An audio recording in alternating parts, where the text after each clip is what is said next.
Hello everyone.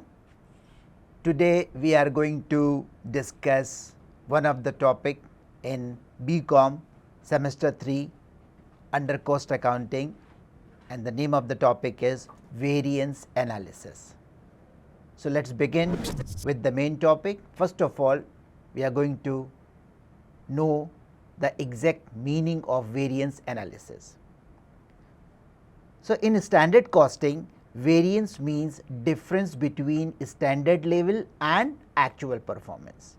When we are going to plan out something, or we are going to plan out any of the expenditure or activity, we have a tentative amount of that expenditure, or we can call it as budgeted figure. After the actual performance, after the actual output, after the actual production, we are going to compare this actual performance with that budgeted figure. Might be there is some sort of variance in those figure, budgeted figure as well as in actual output. So when we calculate any of the difference between the actual and the budgeted figures, we called it as variance. Now, how to resolve this variance or how to move ahead when we came to know that there is a difference between the actual one and the budgeted figure. So the process of analysis of variance involves following 3 steps. Number 1, computation of variances. Number 2, determination of causes of variances. And number 3, step number 3 is disposition of variances. So first of all, we are going to calculate the amount of variance.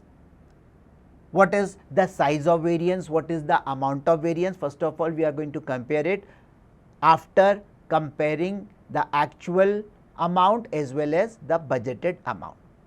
Once we calculated, once we compute the actual amount of variance, the second step is we try to find out those reasons because of which there is a variance.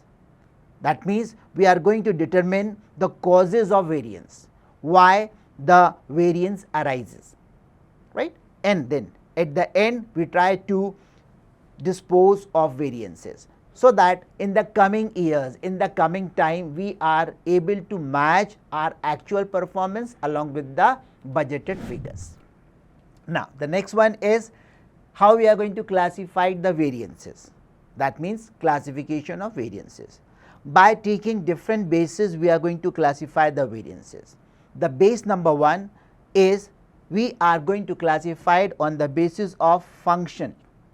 We called it as on functional basis we are going to classify it. So on the basis of function, we divide or we classified variance into 2 category or into 2 part. Number 1, we called it as cost variances. Number 2, we called it as sales variances. Now what is cost variance? Cost variance refers to the difference between standard label and actual performance in respect of various elements of cost.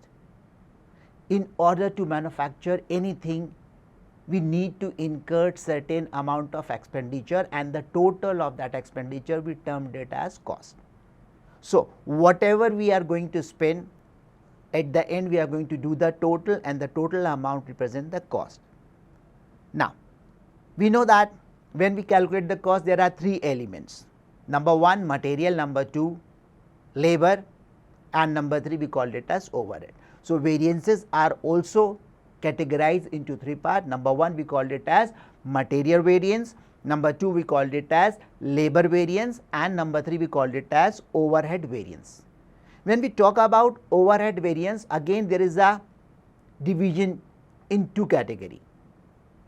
Under overhead variance, we divide into fixed variance and we divide into variable variance. In our previous discussion, we already learned what all things comes under the fixed expenses and what all things comes under the variable expenses. So on the basis of fixed and variable, we divide under the category of overhead variances. The next one is sales variances. A sales variance reveals the difference between actual sales and budgeted sales. Again, after manufacturing the product, we are going to sell it out in the market. So, we have a tentative figure in our mind, we have a budgeted figure that this much amount of sale we have to be achieved in a particular financial year. So, that budgeted sales figure is going to be matched with the actual sales, and if there is any difference, we called it as the difference arises or the difference occurred under the head of sales variance. Now, the next classification is on the basis of result. Result shows certain amount of difference, and on the basis of result we classified into two categories. Number one, we called it as favourable variances. Number two, we called it as unfavourable variances. What is favourable variance? If the actual cost is less than the standard cost, the difference is known as favourable. That means when the actual expenditure is less than the budgeted expenditure, we called it as a favourable one. Second is unfavourable variance. That means if the actual cost exceeds the standard cost, the difference is known as an unfavourable or adverse variance. Unfavourable is also called adverse. So, when we are going to earn certain amount of profitability, we called it as favourable, and if we earn any sort of loss by matching the actual one and the budgeted one, we called it as unfavourable or adverse. So, on the basis of result we divide into two parts, that is favourable, and number two is unfavourable, which is also known as adverse. Next classification is on the basis of measurement. On the basis of measurement we divide into two categories again, absolute variance and relative variance. Under absolute variance, the variances calculated on the basis of monetary amount of standard cost and actual cost are known as absolute variance.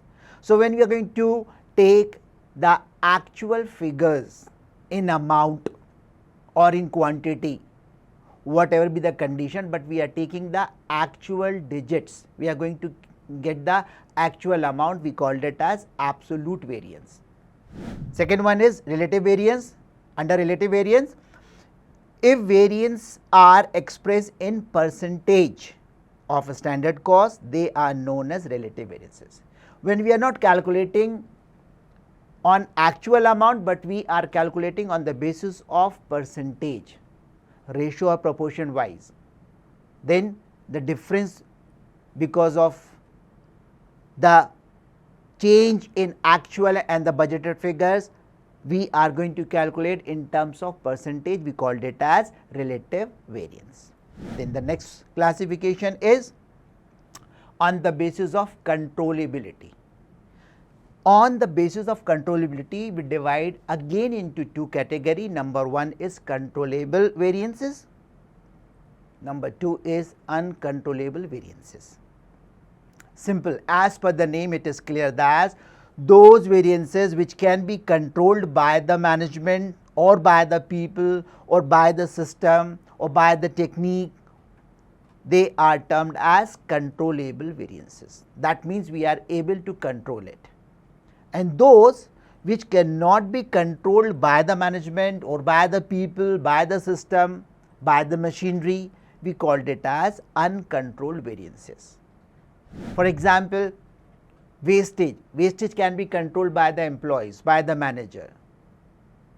So, they are going to minimize the wastage, or some of the time they are going to zero the wastage. So, that is in our control. So, what we can do in order to control all these things, we called it as controllable variances.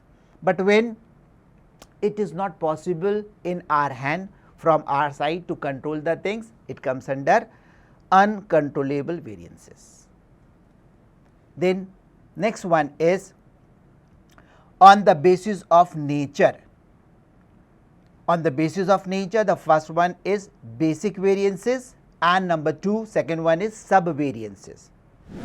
Basic variances means Basic variances are those variances which arise on account of monetary rates and also on non-monetary factors. When we are going to get the monetary rates or those factors which are non-monetary but they are going to affect directly to the monetary rates, all such variances comes under basic variances. The second one is subvariances. Basic variances are further classified and analyzed into subvariances. First of all, we are going to calculate the basic variances. After getting that, for detailed analysis, for more knowledge, we are going to further classify these basic variances into subvariances. Example for basic variances: material price variance, labor rate variance, etc. Example for subvariances: material mix variance, material yield variance, etc. So, by this way we are going to classify all the variances. That is all for today. Thank you very much. Thank you.